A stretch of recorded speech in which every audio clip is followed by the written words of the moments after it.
តោះមមាញបងប្អូនថ្ងៃនេះនិយាយរឿងមមាញតិច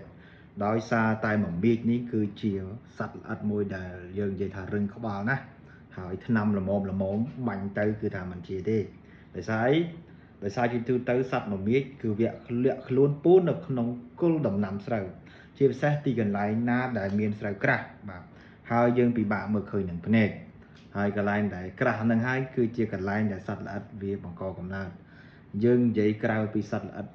តកៅមមាញគឺជាសញ្ញារោគសញ្ញាមួយដែលគេហៅថាឃាតករមួយលាក់មុខដែលយើងមិនប្រយ័ត្ននឹងធ្វើឲ្យស្រូវយើងនឹងខ្ទេចតែម្ដងក្នុងរយៈពេលសំគួរណាមួយដែលយើងគិតថាវាមិនអីតាមពិតទៅមមាញបើលក្ខណៈរូបសាស្ត្រជីវសាស្ត្ររបស់វាគឺពពួកសត្វល្អិតដែលតូចមែនតែយើងពិបាកនឹងមើលឃើញណាហើយអាយុវាតាំងពីវាពងញាស់ទៅវាប្រើពេលមួយអាទិត្យទៅ9ថ្ងៃដើម្បីញាស់ហើយវាពេញវ័យអាយុខ្ទង់ជា15ថ្ងៃទេវាអាចបន្តពូជបានហើយអញ្ចឹងវាចាយពេលខ្ទង់មួយខែដែលអាចវាបង្កើនពងកូនវានឹងឲ្យបានពេញវ័យមួយចំនួនទៀតក៏ប៉ុន្តែអ្វីដែលសំខាន់គឺបរិមាណកូនដែលមេបាវាមួយមមាញញីមួយដែលអាចបន្តពូជបាននោះគឺមួយអាចបំលែងខ្លួនរហូតដល់100ទៅ300កូនឯណោះមានន័យថាមេមួយគឺអាចកូនធ្ញាស់បានតែ300កូនបាទជាមធ្យមក្នុងចន្លោះពី100ទៅ300កូនអញ្ចឹងកន្លែងដែលអាយុវាខ្លីងាយនឹងកើតរាតត្បាតបានលឿនដោយសារតែវាពងកូនបានលឿនបានច្រើនបែបនេះឯងអញ្ចឹងហើយសំណួរគឺថាតើបើសិនជាយើងចង់កាត់បន្ថយហានិភ័យនៃការបំផ្លាញដោយមមាញឬក៏ចង់សន្សំចៃឬក៏ការពារទុកមុនប្រសើរជាងព្យាបាលនៅពេលដែលឃើញមមាញច្រើនហើយយើងបាញ់ចូលថ្នាំវាថ្លៃបាញ់ច្រើនហើយមិនប្រកាសថាជាអញ្ចឹងបងប្អូនត្រូវមានវិធីការពារអញ្ចឹងយើងធ្វើយ៉ាងម៉េចបងប្អូនជាទីគោរពរឿងមមាញនេះមួយបើសិនជាបងប្អូនមានលទ្ធភាពនៅក្នុងការទៅវើដើមស្រូវដើម្បីមើលនោះខ្ញុំសូមខមមិនឲ្យបងប្អូនធ្វើក៏ប៉ុន្តែបើសិនជាបងប្អូនគិតថាវាពិបាកនឹងមើលមិនឃើញតែក្នុងអាកាសធាតុក្តៅវាអាចប្រឈមនឹងការសត្វមមាញឬក៏តំបន់ដែលបងប្អូនរស់នៅនេះចាប់ផ្ដើមមានមមាញខ្លះហើយបងប្អូនគួរតែធ្វើការប្រុងប្រយ័ត្នតាមរយៈការបាញ់កម្ចាត់មេបាហើយអ្វីបានត្រូវបាញ់កម្ចាត់មេបាពីព្រោះថាបើសិនជាយើងទុកឲ្យកូនវាកើតច្រើនទៅហើយបើសិនជាស្រែរបស់បងប្អូនមានតែមមាញ100ក្បាលដែលយើងមើលអត់ឃើញព្រោះស្រែធំតែបងប្អូនសាកគុណទៅមើល1គុណនឹង300តើវាគុណនឹង1គុណនឹង300ដងតើបរិមាណមមាញវាច្រើនប៉ុណ្ណាទៅអញ្ចឹងបើសិនជាយើងបាញ់សម្លាប់មេបាវាមុនមានន័យថាពងរបស់វាក៏មិនត្រូវបានញាស់ដែរកូនរបស់វាក៏មិនត្រូវបានញាស់ដែរអញ្ចឹងជាទូទៅខ្ញុំតែងតែជូនយោបល់ទៅកាន់បងប្អូនវិជាកសិករឲ្យធ្វើការប្រុងប្រយ័ត្នជាមុនពីព្រោះសារធាតុថ្នាំដែលយើងបាញ់កម្ចាត់មមាញក៏វាជាប្រភេទសារធាតុថ្នាំដែលយើងបាញ់សម្លាប់មេអំបៅរបស់ដង្កូវដែរដែលគេហៅថា moth មេអំបៅរបស់ដង្កូវអង់គ្លេសហៅ moth វាមិនមែនជាមេអំបៅ butterfly ទេព្រោះ moth ហ្នឹងវាបង្កើតមេអំបៅដែលទៅបំផ្លាញដំណាំស្រូវយើងដូចជាដង្កូវមូលស្លឹកដង្កូវស៊ីរូងដើមនឹងទៅចោះដើមដង្កូវកាត់បំពង់ស្លឹកជាដើមនេះអញ្ចឹងសារធាតុថ្នាំមួយចំនួនដែលបាញ់ទៅត្រូវជាមួយនឹងពពកស្លាបពពួកសាបស្លាបបាទមានទ្រីបមានមមាញមានមេអំបៅមានដូចជា imidacloprid dinotefuran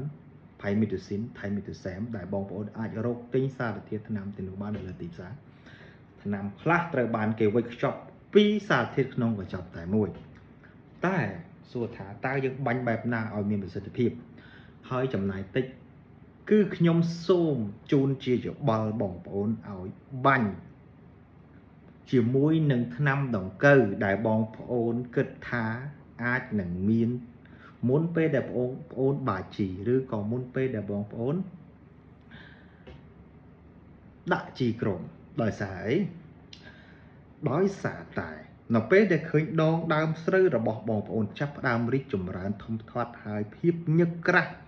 វាចាប់ផ្ដើមកើតមានហើយកន្លែងណាដែលមានម្លប់ទៀតសោតនោះគឺកន្លែងដែលមានហានិភ័យនៅក្នុងការ បង្កកំណើតរបស់សត្វល្អិតដង្កូវមេអំបៅមមាញឬក៏ trip ជាដើមនោះឯងអញ្ចឹងបងប្អូនអាចបាញ់ការពារមុនឧទាហរណ៍ថាបើបងប្អូនបាញ់ថ្នាំដង្កូវលាយជាមួយនឹងថ្នាំពៅលើកទី1ពេលដែលស្រូវនៅស្ដើងអត់អីទេស្រូវនៅតូចអត់អីតែដល់ពេលស្រូវចាប់ផ្ដើមចិត្តមូលដើមបងប្អូនគួរតែបាញ់ពពួកមេអំបៅទៅទោះបីជាគ្មានមមាញក៏សារធាតុហ្នឹងទៅសម្លាប់មេអំបៅមេអំបៅដែលវាអាចនឹងបង្កើតនៅដង្កូវមូលស្លឹកជាដើមបាទព្រោះសារធាតុត្រូវ6ពួកស្លាប់ដែលខ្ញុំលើកយកមិញហ្នឹងមានអ៊ីមេដាក្លោព្រីតថៃមីតូសែមផៃមីតូស៊ីនឌីណូតេសហ្វូរ៉ង់អីហ្នឹងគឺសិតតែសារធាតុដែលសម្លាប់ពពួកស្លាប់ស្រឹងបឺតជញ្ជក់អីជាដើមហ្នឹងបាទចៃអីជាដើមហ្នឹងបាទជួនកាលយើងអាចដាក់អាស៊ីតាមីពេតបូកជាមួយបុប្រូហ្វីស៊ីនអីហ្នឹងក៏ត្រូវដែរជាមួយនឹងពពួកស្លាប់តែវាមានលក្ខខណ្ឌរបស់វាដែរអញ្ចឹងត្រូវបាញ់មេបាអញ្ចឹងបើករណីនៅក្នុងរយៈពេលដែលវាមុនបកកំណើតបន្តពូជនោះវាមានមេបារបស់វា1 2 3 4 5អញ្ចឹងបងប្អូនបាញ់សារធាតុថ្នាំទៅវាសម្លាប់បានហើយអញ្ចឹងគឺកាត់បន្ថយនៅការត្រាកំណើនវិជាកររបស់មមាញហ្នឹងបានច្រើនមែនតើហើយមេអំបៅដែលយើងសម្លាប់បានគឺស្មើនឹងយើងយកឈ្នះមានតែយើងសម្លាប់មេបាវាហើយពេលនោះតកៅក៏ត្រូវមានដែរនេះជាការពិតនេះជាការពិតហើយថ្នាំដែលយើងបាញ់ទៅក៏អស់តិចដែរវាល្អជាងដែលយើងយកថ្នាំច្រើនថ្នាំថ្លៃថ្នាំខ្លះថ្លៃមែនទែននៅលើទីផ្សារយកទៅបាញ់នៅពេលដែលមមាញកាត់ហើយមមាញស៊ីបដៅយើងបាញ់បដៅគឺវាពិបាកនឹងការស្ដារស្ថានភាពសុខភាពស្រឹមវិញណាពីព្រោះមមាញវាជញ្ជក់ធៀងជញ្ជក់ស្លឹកជញ្ជក់ដើមធ្វើឲ្យសំណាំរបស់យើងហ្នឹងវាត្រុតត្រោមខ្លាំងមែនទែនលឿនមែនទែនដូច្នេះការការពារមុនប្រសើរជាងព្យាបាលហើយនៅពេលដែលដំណាំស្រូវយើងនៅតូចអញ្ចឹងបានគេណែនាំឲ្យយើងប្រើប្រាស់ពូជតិចដើម្បីឲ្យមានចន្លោះសុវត្ថិភាពដែលពលឺព្រះអាទិត្យចូលបានវាជួយកាត់បន្ថយនៅការចម្រោកបង្កកំណើតរបស់សត្វឲ្យផងដែរអញ្ចឹងបាញ់ការពារប្រសើរជាងព្យាបាលបងប្អូនបាញ់មុននៅពេលដែលបងប្អូនមានការសង្ស័យឬក៏មិនច្បាស់បងប្អូនលាយជាមួយនឹងជីបំពន់ស្លឹកបំពន់ជំនួយរឹសថ្នាំដង្កូវមានន័យថាបើសិនជាយើងលាយថ្នាំបើសិនជាដង្កូវកើតមានហើយបងប្អូនអាចលាយថ្នាំដង្កូវជាមួយនឹងពពួកមេអំបៅហ្នឹងបាទពពួកមេអំបៅអាធាតុទាំង4ដែលខ្ញុំលើកឡើងឧទាហរណ៍ថាថ្នាំដង្កូវបងប្អូនដាក់ Chlorantraniliprol ឬក៏ Imamectin benzoate ជាដើមពពួកជ្រាបពពួកត្រជាក់អីហ្នឹងវាអាចជ្រាបទៅលើដងដើមស្លឹកដែលអាចដង្កូវដែលញាស់ចេញហើយហ្នឹងអាចស៊ីទៅងាប់ពីជក់ស្លឹកទៅងាប់តែយើងត្រូវតែបាញ់សម្លាប់មេអំបៅដែរព្រោះមេអំបៅវានៅហោះហើរនៅបន្តកំណើតឡើងដែរអញ្ចឹងកាលណាយើងបាញ់មេអំបៅងាប់សារធាតុថ្នាំក៏ជួយកម្ចាត់នៅពពួកមមាញដែលវាកំពុងត្រៀមនឹងកើតកូនផ្ទុយទៅវិញបើសិនជាយើងអត់កម្ចាត់មេកម្ចាត់ពងទេអ្វីដែលប្រឈមគឺហានិភ័យខ្ពស់នៅក្នុងការបង្កើតឡើងនៃសត្វមមាញអញ្ចឹងបាញ់មុនអត់ខាតទេបងប្អូនព្រោះបើសិនជាគ្មានមមាញសារធាតុថ្នាំហ្នឹងវាទៅសម្លាប់មេអំបៅដែល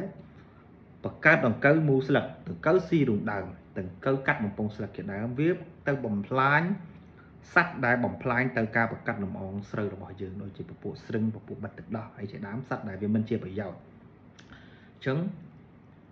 ខ្ញុំតែងតែប្រាប់ហើយម្ដងទៀតសម្រាប់អ្នកដែលតំណងមកយកជីថ្នាំទៅប្រើយ៉ាងម៉េចឲ្យមានប្រសិទ្ធផលទៀតចំណេញអត់ទៅខាតគឺតែងតែបង្ការជាជាងការព្យាបាលបាទការព្យាបាលអញ្ចឹងវីដេអូមុនខ្ញុំនិយាយអំពីការប្រើប្រាស់ម្សៅបោះក្លបើសិនជាបងប្អូនមានចម្ងល់ឬក៏មិនច្បាស់អាចសាកសួរបន្ថែមដោយតាមរយៈ comment នៅក្នុងវីដេអូ YouTube នេះពាក់ព័ន្ធនឹងការប្រើប្រាស់ថ្នាំមមាញនេះបើសិនជាបងប្អូនមានបទពិសោធន៍ផ្សេងទៀតដែលអាចដែលបានអនុវត្តរួចហើយមានប្រសិទ្ធផលល្អជាងនេះសូមជួយចែករំលែកផងហើយខ្ញុំនិយាយនេះក៏ខ្ញុំសូមអរគុណ